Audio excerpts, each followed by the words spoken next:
আপুনি চাইছে সিটি 18 মই জয়ন্ত মাধৱ গোস্বামী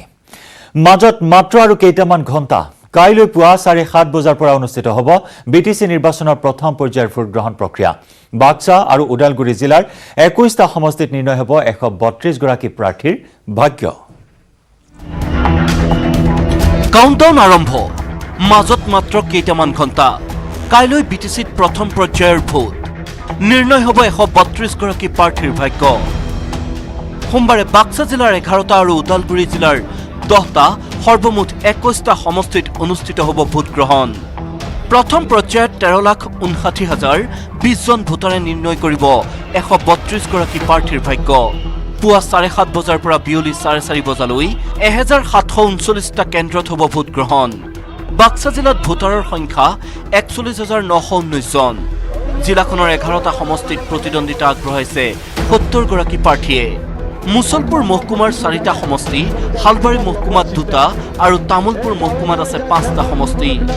জিলাখনৰ 3টা মহকুমাৰ মুছলপুৰত 20 গৰাকী তামুলপুৰত 34 গৰাকী আৰু হালবাৰীত 16 গৰাকী প্ৰাৰ্থী নিৰ্বাচনত অৱতীৰ্ণ হৈছে জিলাখনত মুঠ ভোট কেন্দ্ৰৰ সংখ্যা 932টা ইয়াৰে 268টা ভোট কেন্দ্ৰ স্পৰ্শকাতৰ আৰু 342টা ভোট কেন্দ্ৰ অতি স্পৰ্শকাতৰ হিচাপে চিহ্নিত কৰা হৈছে একেদৰে উদালগুৰি জিলাৰ 10টা পৰিষদীয় সমষ্টিত প্ৰতিদ্বন্দ্বিতা কৰিছে মুঠ 62 গৰাকী প্ৰাৰ্থীয়ে জিলাখনত মুঠ ভোট কেন্দ্ৰ 807টা মুঠ ভোটাৰ আছে 6,22,408 জন ইতিমধ্যে নিৰ্ধাৰিত ভোট কেন্দ্ৰত উপস্থিত হৈছে নিৰ্বাচনী বিষয়া আৰু কৰ্মচাৰীসকল ভোট গ্ৰহণ প্ৰক্ৰিয়া শান্তিপূৰ্ণভাৱে অনুষ্ঠিত কৰিবলৈ কটকটীয়া কৰি তোলা হৈছে নিৰাপত্তা ব্যৱস্থা 10 ডিচেম্বৰত কোকৰাঝাৰ আৰু চিৰাং জিলাৰ মুঠ 19টা পৰিষদীয় সমষ্টিত অনুষ্ঠিত হ'ব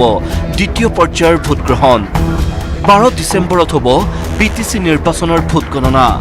মুছলপুৰৰ পৰা মনোহৰ ৰাজবংশী আৰু উদালগুৰিৰ পৰা ৰিপুঞ্জয় নাথৰ report news 18 Assam north east বেলে কোকৰাঝাৰত ইউপিপিএলৰ সভাত জনসমুদ্ৰ হাজাৰ হাজাৰ লোকে অংশ ললে ইউপিপিএলৰ সভাত অহা 10 ডিচেম্বৰত অনুষ্ঠিত হ'বলগীয়া কোকৰাঝাৰ আৰু চিৰাং জিলাৰ বাবে এতিয়া তীব্ৰতৰ নিৰ্বাচনী প্ৰচাৰ অভিযান আজি ইউপিপিএলৰ সভাপতি প্ৰমোদ বড়োৰ উপস্থিতিত বিশাল জনসভা অনুষ্ঠিত হয় দ্বিতীয় পৰ্যায়ৰ ভোট গ্ৰহণ অনুষ্ঠিত হ'ব কোকৰাঝাৰ আৰু চিৰাঙত আৰু কোকৰাঝাৰ আৰু চিৰাঙত নিৰ্বাচনী প্ৰচাৰ অভিযান তুংগত প্ৰত্যেকটো ৰাজনৈতিক দলে নিজৰ নিজৰ সমৰ্থিত প্ৰাৰ্থীৰ বাবে প্ৰচাৰ অভিযান চলাই গৈছে কি কংগ্ৰেছ এউডিএফ কি বিজেপি কি গণশক্তি কি ইউপিপিএল প্ৰত্যেকটো দলে চলাই গৈছে প্ৰচাৰ অভিযান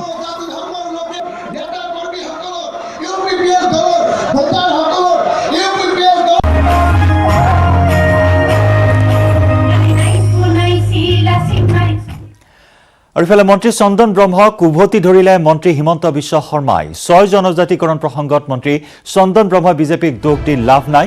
ইমান সদিচ্ছা থাকিলে মন্ত্ৰী চন্দন ব্ৰহ্মই নিজৰ WPT বিভাগৰ পৰা লিখিতভাৱে কেন্দ্ৰীয় চৰকাৰক 6 জনজাতিকৰণৰ কথা অৱগত কৰিলে হ'ল জনজাতিকৰণ প্ৰসংগত চৰকাৰে গঠন কৰি দিয়া মন্ত্ৰীগোটৰ অধ্যক্ষ হিমন্ত বিশ্ব শৰ্মাৰ সদিচ্ছাৰ অভাৱতে জনজাতিকৰণ হোৱা নাই বুলি অভিযোগ উত্থাপন কৰিছিল মন্ত্ৰী চন্দন ব্ৰহ্মই আজমলক প্ৰত্যাহ্বান মন্ত্ৰী হিমন্তৰ আজমল ফাউণ্ডেশ্যনলৈ ৰাষ্ট্ৰবিৰোধী সংগঠনে পুঁজি যোগান ধৰা সম্পৰ্কে তথ্যসহ অহা 9 ডিচেম্বৰত ৰাজহুৱা কৰিব বুলিও মন্তব্য মন্ত্ৰী শৰ্মাৰ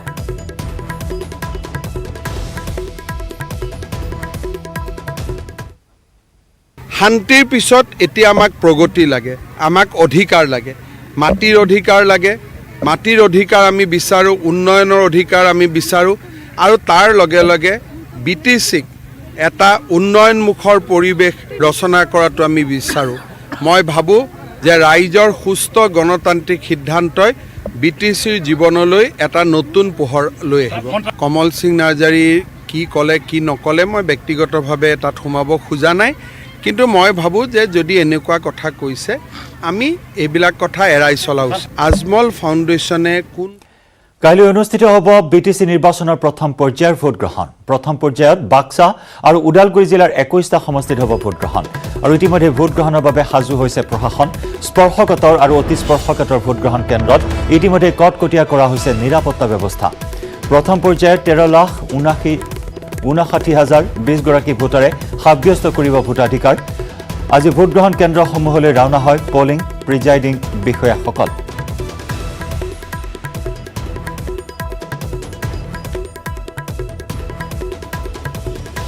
আৰু এই মুহূৰ্তত আমাৰ জ্যেষ্ঠ সাংবাদিক বিজু কুমাৰ ডেকাৰ সৈতে আমি পোনপটীয়া সম্প্ৰচাৰত সংযুক্ত হৈছোঁ। বাক্সা জিলাৰ খবৰ আগবঢ়াইছে আমাৰ জ্যেষ্ঠ সাংবাদিক বিজু কুমাৰ ডেকাই। বিজু, প্ৰস্তুতি সম্পূৰ্ণ তুংগত আৰু মাত্ৰ কেইটামান মুহূৰ্ত বাকী আছে। কাইলৈ পুৱা 7:30 বজাৰ পৰা অনুষ্ঠিত হ'ব ভোট গ্ৰহণ প্ৰক্ৰিয়া।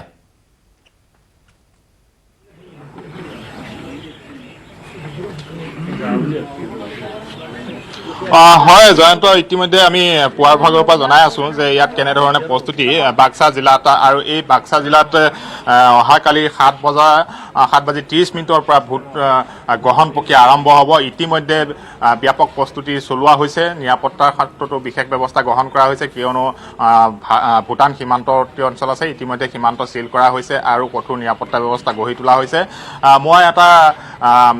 পুলিং চেণ্টাৰত এই মুহূৰ্তত আছোঁ, আৰু এই পুলিং চেণ্টাৰত ইতিমধ্যে প্ৰস্তুতি সম্পন্ন কৰি তোলা হৈছে। কালি 7:30 বজাৰ পৰা যিহেতু ভোট গ্ৰহণ পৰ্ব চলিব, সেই লৈ ইতিমধ্যে তৎপৰতা দেখা গৈছে। আৰু ওদালগুৰিতো একে সময়তে কালি পৰিষদীয় নিৰ্বাচন অনুষ্ঠিত হ'ব। বাক্সাত 3টা মহকুমাত 11টা পৰিষদীয় সমষ্টি আছে, আৰু ইয়াত 7,41,919 গৰাকী ভোটাৰে ইয়াত ভোটাধিকাৰ সাব্যস্ত কৰিব, আৰু 70 গৰাকী প্ৰাৰ্থীয়ে প্ৰাৰ্থিত্ব প্ৰদান কৰিছে, আৰু 70 গৰাকী প্ৰাৰ্থীৰ ভাগ্য কাইলৈ নিৰূপিত হ'ব, ভোটাধিকাৰ সাব্যস্ত কৰিব। আৰু ইয়াত মই জনাব বিচাৰিম যে 932টা ভোটকেন্দ্ৰ আছে বাক্সা জিলাখনত, আৰু এই বাক্সা জিলাখনত বিগত সময়ছোৱাত দেখা গৈছিল যে যোৱা 6 মাহত বহু স্থানৰ পৰা বহু অত্যাধুনিক মাৰণাস্ত্ৰ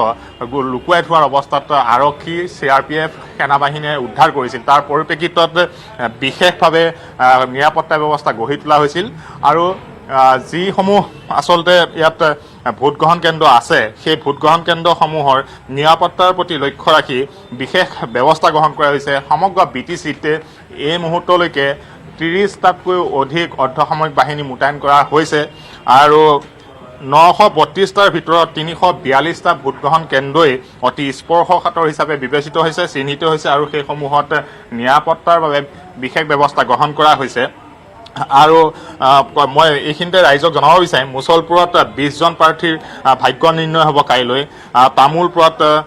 34 গৰাকী প্ৰাৰ্থী, আৰু শালবাৰী মহকুমাত 16 গৰাকী প্ৰাৰ্থী, মুঠতে 70 গৰাকী প্ৰাৰ্থীৰ ভাগ্য কাইলৈ নিৰূপিত হ'ব, আৰু ভোটাধিকাৰ সাব্যস্ত কৰিব বাক্সাবাসী ৰাইজে। ওদালগুৰিতো ঠিক তেনেদৰে ভোটাধিকাৰ সাব্যস্ত কৰিব। এইখিনিতে ক'ব বিচাৰিম যে বহু জল্পনা কল্পনা চলি আছিল COVID-19 আৰম্ভ হোৱাৰ পাছত আচলতে কেনেদৰে নিৰ্বাচন অনুষ্ঠিত কৰিব পৰা যাব সেই লৈ চৰ্চা চলিছিল, আৰু COVID-19ৰ প্ৰটোকল ৰক্ষা কৰি কাইলৈ প্ৰথম পৰ্যায়ৰ BTC নিৰ্বাচন অনুষ্ঠিত হ'ব।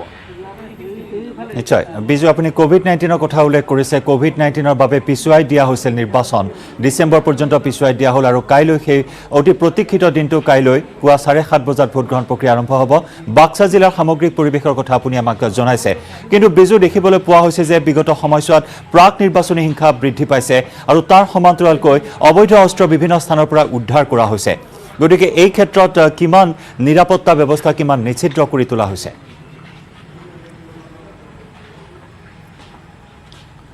হয়, এই COVID-19ৰ কাৰণে পিছুৱাই থকা নিৰ্বাচনটো অহা কাইলৈ প্ৰথম পৰ্যায়ত 2খন জিলাত 21টা পৰিষদীয় সমষ্টিত অনুষ্ঠিত হ'ব, আৰু 1 ঘণ্টা বৃদ্ধি কৰা হৈছে। সাধাৰণতে 8 বজাৰ পৰা বিয়লি 4 বজালৈকে ভোট গ্ৰহণ প্ৰক্ৰিয়া চলে, কিন্তু COVID-19ৰ প্ৰতি লক্ষ্য ৰাখি এই প্ৰটোকল ৰক্ষা কৰি 1 ঘণ্টাৰ সময়সীমা বৃদ্ধি কৰা হৈছে। 7:30 পৰা পুৱাৰ ভাগত আৰম্ভ হ'ব, আৰু আবেলি 4:30 বজালৈকে এই ভোট গ্ৰহণ চলিব। আৰু এই ক্ষেত্ৰত দেখা গৈছে যে যোৱা 6টা মাহত BTC 4খন জিলাৰ বিভিন্ন প্ৰান্তত গোপনে লুকুৱাই থোৱা বিভিন্ন প্ৰকাৰৰ অস্ত্ৰ শস্ত্ৰ, অত্যাধুনিক মাৰণাস্ত্ৰ উদ্ধাৰ কৰিছিল আৰক্ষী, CRPF আৰু সেনাবাহিনীয়ে। সেইসমূহ কোনে লুকুৱাই আহিছিল সেই লৈ এটা চৰ্চা চলি আছে। তাৰ মাজত BTC নিৰ্বাচন কাইলৈ অনুষ্ঠিত কৰিবলৈ গৈ আছে, আৰু ইয়াত 4খন জিলাৰ নিৰাপত্তাৰ ক্ষেত্ৰত 30টাতকৈও অধিক অৰ্ধসামৰিক বাহিনীৰ কোম্পানী ইতিমধ্যে মোতায়েন কৰা হৈছে, আৰু গৃহৰক্ষী বাহিনীসমূহতো আছে, অসম আৰক্ষীটো আছে। এই ক্ষেত্ৰত জিলা প্ৰশাসনৰ তৰফৰ পৰা এটা কথা কোৱা হৈছে যে ৰাইজে নিৰ্ভয়ে ওলাই আহিব পাৰে, নিজৰ ভোটাধিকাৰ সাব্যস্ত কৰিব পাৰে। আইন শৃংখলা ৰক্ষাৰ ক্ষেত্ৰত আৰক্ষী প্ৰশাসন সতৰ্ক আৰু সজাগ হৈ আছে বুলি জানিব দিয়া গৈছে। বিজু মই পুনৰ জানিব বিচাৰিম সেই প্ৰসংগটো যি প্ৰায় 600কৈ গৃহৰক্ষী জোৱান যি ন্যূনতম সুবিধা তেওঁলোকে লাভ নকৰাৰ অভিযোগ উত্থাপন কৰিছে যাৰ বাবে নিৰ্বাচনত সহযোগ নকৰো বুলি তেওঁলোকে হুংকাৰ প্ৰদান কৰিছিল গতিকে তেনে ক্ষেত্ৰত কি ব্যৱস্থা গ্ৰহণ কৰা হৈছে সেইসকল জোৱানৰ ক্ষেত্ৰত মুছলপুৰত হয় মুছলপুৰত 600 গৃহৰক্ষী বাহিনী তেওঁলোকে 3 তাৰিখৰ পৰা ইয়াত আছে আৰু তেওঁলোকক যি দায়িত্বত নিয়োজিত কৰা হৈছে তাৰ বিনিময়ত তেওঁলোকক মাত্ৰ 800 টকাহে তেওঁলোকক প্ৰদান কৰা হৈছে তাক লৈ তেওঁলোকে ক্ষোভ প্ৰকাশ কৰিছিল আৰু তেওঁলোকক পাৰিতোষিক যদি নিদিয়ে পৰ্যাপ্ত পৰিমাণৰ তেতিয়াহ'লে তেওঁলোকে কৰ্তব্যস্থলীলৈ ৰাওনা হোৱাৰ পৰা বিৰত থাকিব বুলি কৈছিল এই ক্ষেত্ৰত জিলা আৰক্ষী অধীক্ষক আৰু উপায়ুক্তই তেওঁলোকৰ সৈতে কথা পাতিছে আৰু তেওঁলোকক পৰ্যাপ্ত পাৰিতোষিক দিয়া হ'ব আৰু খোৱা বোৱাৰ ক্ষেত্ৰতো তেওঁলোকে অভিযোগ কৰিছিল যে তেওঁলোকে নিজৰ পকেটৰ ধন খৰচ কৰি আচলতে তেওঁলোকে কৰ্তব্যত থাকিবলগীয়া হৈছে তেওঁলোকে ক্ষোভ ব্যক্ত কৰিছিল আৰু এই ক্ষেত্ৰত জিলা আৰক্ষী অধীক্ষক আৰু উপায়ুক্তই তেওঁলোকক আশ্বাস প্ৰদান কৰিছে যে তেওঁলোকক যিখিনি প্ৰাপ্য সেইখিনি তেওঁলোকক দিব ধন্যবাদ বিজু এই মুহূৰ্তত আমি ধন্যবাদ জ্ঞাপন কৰিছো আপোনাক আমি পৰৱৰ্তী সময়ত পুনৰ সংযুক্ত হ'ম আপোনাৰ সৈতে আৰু মাত্ৰ কেইটামান মুহূৰ্ত বাকী আছে কাউণ্টডাউন ইতিমধ্যে আৰম্ভ হৈছে কটকটীয়া নিৰাপত্তা বেষ্টনী গঢ়ি তোলা হৈছে প্ৰত্যেকটো ভোটগ্ৰহণ কেন্দ্ৰতে নিৰাপত্তা বিশেষভাৱে চালি জাৰি চোৱা হৈছে আৰু ইতিমধ্যে ভোটগ্ৰহণ কেন্দ্ৰসমূহত উপস্থিত হৈছে গৈ পলিং আৰু প্ৰিজাইডিং বিষয়াসকল বাক্সা জিলাত 70 গৰাকী প্ৰাৰ্থীৰ ভাগ্য নিৰ্ণয় হ'ব কাইলৈ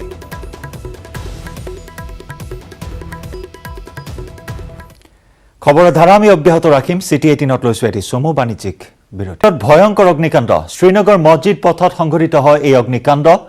আৰু এই অগ্নিকাণ্ডত আমি দৃশ্য দেখুৱাইছো ভয়ংকৰ অগ্নিকাণ্ডৰ মুহূৰ্তৰ ভিতৰতে চানি ধৰে হোণ্ডাৰ এটা সাৰ্ভিস চেণ্টাৰ আৰু হোণ্ডাৰ এই সাৰ্ভিস চেণ্টাৰত সংঘটিত হয় বিধ্বংসী অগ্নিকাণ্ড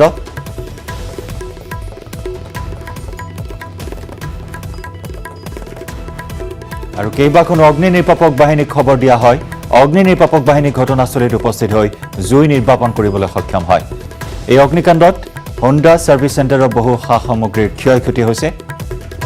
তীব্ৰ আতংকময় পৰিৱেশে বিৰাজ কৰে সদায় ব্যস্ত জিএছ ৰোডত সংঘটিত হৈছে এই অগ্নিকাণ্ডৰ ঘটনা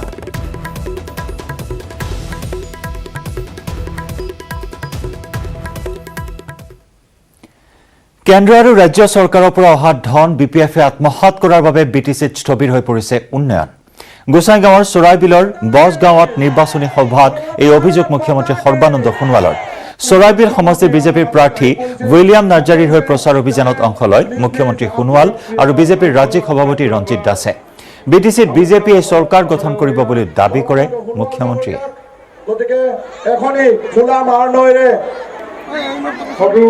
উন্নয়নৰ স্বাৰ্থত শান্তিৰ স্বাৰ্থত নিৰাপত্তাৰ স্বাৰ্থত আৰু সকলোকে ঐক্যবদ্ধ কৰি এই বিটিচি অঞ্চলৰ 4খন জিলা মনোমোহা জিলা কোকৰাঝাৰ চিৰাং বাক্সা ওদালগুৰি 4খন জিলাত বসবাস কৰা সকলো শ্ৰেণীৰ ৰাইজৰ সৰ্বাংগীন উন্নয়নৰ বাবে ভাৰতীয় জনতা পাৰ্টি নিষ্ঠাৰে কাম কৰিব আৰু দুৰ্নীতিমুক্ত বিটিচি গঠন কৰিব সন্ত্ৰাসবাদমুক্ত বিটিচি গঠন কৰিব শান্তিৰ ভূমি হিচাপে ভাৰতবৰ্ষৰ বুকুত বিটিচিক প্ৰতিষ্ঠা কৰিব আৰু উন্নয়নৰ আটাইতকৈ গুৰুত্বপূৰ্ণ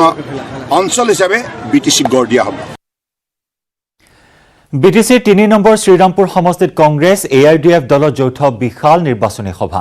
প্ৰাৰ্থী সজল সিংহৰ হৈ প্ৰচাৰ চলাই এআইডিএফ দলৰ মুৰব্বী আজমল অসম প্ৰদেশ কংগ্ৰেছ কমিটিৰ সভাপতি ৰিপুণ বৰা বিৰোধী দলৰ উপ দলপতি ৰকিবুল হুছেইন আৰু দুৰ্গা দাস বড়োৱে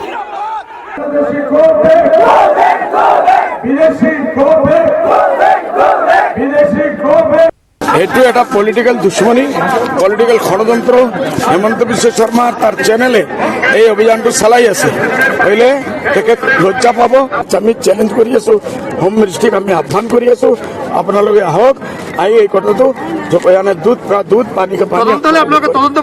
একদম 100% আছো আমি ওয়েলকাম জানাই আছো যে কোনো ডিপার্টমেন্ট আহিলে নহব এইটো হোম মিনিষ্ট্রি আহিব লাগিব হেমন্ত বিশ্ব শর্মা কলনবোৰ ইলেকশন আহিছে ই পাগল হৈ গৈছে ই আৰ তাৰ চ্যানেলে যি কৰিব লগা আছে কৰক ইনশাআল্লাহ লজ্জা আখিৰ পাৰ ষড়যন্ত্ৰ বুলি আপুনি ভাবে নেকি 100% Hemanta Biswa Sarma BPF, UPPL, BJP এই তিনিওটা পাৰ্টি এক হৈ আছে এই তিনিওটা পাৰ্টিক আমি কংগ্ৰেছে অকলে নোৱাৰো উৎখাত কৰিবলৈ সেইকাৰণে আমি AIUDFৰ লগত স্থানীয়ভাৱে আমি মিত্ৰতা কৰি আমি এই তিনিটা পাৰ্টিক উৎখাত কৰি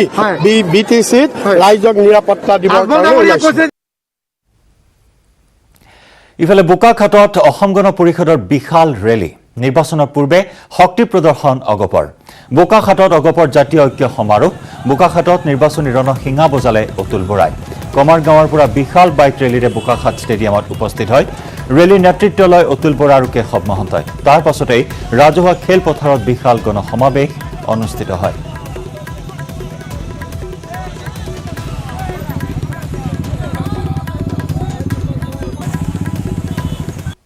শংকিত হোৱাৰ কাৰণেই নাই যে অসম গণ পৰিষদ ৰাইজৰ তেজেৰে গঢ়া দল গতিকে এই দলটোক প্ৰতিহত কৰিব পৰা কোনো শক্তি অসমত নোলায় নাই দুই এজন মৰিগাঁও নাই ক'ত খুমটাইত হৈছে খুমটাইত দুদিনমানৰ পিছতে মই যোৱা সভাত কিমান মানুহে যোগদান কৰিলে গতিকে এইবিলাকতো ইয়াৰ সত্যতা নাই কিছু লোক গৈছে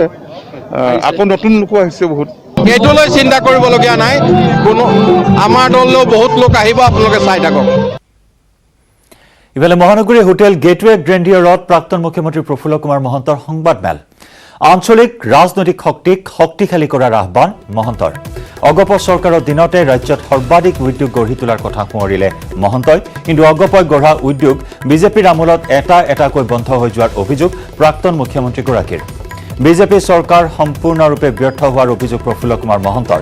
অগপৰ সহায় নাপালে বহু আসনত বিজেপিয়ে মুখ ঠেকেচা খাব বুলিও মন্তব্য কৰে প্ৰফুল্ল কুমাৰ মহন্তই অগপৰ কোনো কেণ্ডিডেটেতো বিজেপিৰ পৰা টিকট নিবিচাৰিলে বিচাৰিব অগপৰ পৰা অগপৰ সকলো লোকৰে বৰ্তমান নেতৃত্বই বিশ্বাস লাভ কৰিবলৈ প্ৰচেষ্টা চলোৱাটো উচিত চকুত উঠা তেওঁলোকৰ চবতে আছে মোৰ সমষ্টি বুলি নহয় কিন্তু অগপৰ সহায় নাপালে তেওঁলোকে বহু সমষ্টিত জিকিব নোৱাৰে যদি তেওঁলোকে অংক কৰি পেলাই কথা ক'বলৈ বিচাৰে আৰু মানুহে এতিয়া আপোনালোকে সাংবাদিক বেছি ভাল ধৰণে জানিব যে কোনো মানুহে এতিয়া তেওঁলোকৰ ওপৰত ছেটিছফাই নহয় আজি যি কৃষক বিদ্ৰোহ হৈছে এই কৃষক বিদ্ৰোহ এক উল্লেখযোগ্য বিষয় আৰু এই কৃষকসকলৰ দাবীৰ প্ৰতি আমি সমৰ্থন জনাইছোঁ প্লাছে অকল AGP বুলিয়েই নহয় যে BPF এইবিলাকক লগ লাগি পেলাই তেওঁলোকে মিত্ৰগোষ্ঠী চৰকাৰ কৰিছে বিজেপি চৰকাৰ কৰিব পৰা নাই অসমত কিন্তু আজি তেওঁলোকে এই কথা পাহৰি গৈ পেলাই তেওঁলোকে নিজে চৰকাৰ কৰিছোঁ বুলি দম্ভালি মাৰি ফুৰিছে যিমূলা বাঢ়ে তাৰ দুপাততে চিন বয়স কম কিন্তু কাম ডাঙৰ কোৱা হয় প্ৰতিভাদৰৰ পৰিচয় শৈশৱকালতে পোৱা যায় সেয়া যিকোনো ক্ষেত্ৰতে হ'ব পাৰে ক্ৰীড়া শিক্ষা চিত্ৰকলা অথবা আন ক্ষেত্ৰতে নহওক কিয় সম্ভৱতঃ তেওঁ আপোনাৰ কাষতে হওক অথবা আপোনাৰ পৰা দূৰৈত